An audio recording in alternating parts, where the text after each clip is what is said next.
तपाईँ विदेश नगइकन यतैकै काम गर्दा हुँदैन? के गर्नु बहिनी, देशमा केही गरौँ भने देशमा रोजगार नै छैन, घरमा चारैतिर ऋणै ऋण छ। अनि अब तपाईँ कहिले फर्किनुहुन्छ दाइ?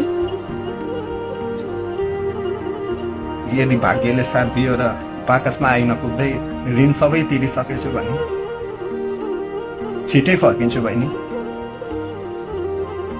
यस्तो कुरा नगर्नु न दादा, भगवान्ले सबै राम्रो गर्नुहुन्छ। अहिलेसम्म राम्रै होला भनेर सोचे, तर खोइ। तर दादा, दसैँ तिहार तपाईँ बिना खल्लो हुने भयो।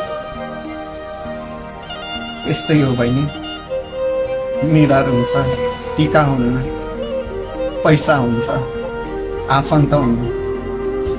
यस्तै हो परदेशीको जिन्दगी। यदि देशको व्यवस्था राम्रो भइदिएको भए कोही नेपाली विदेश जानु पर्दैन थियो, कोही नेपाली बाकसमा फर्किनु पर्दैन थियो अर्काको देशमा गए। ल गए बहिनी, आफ्नो ख्याल गर।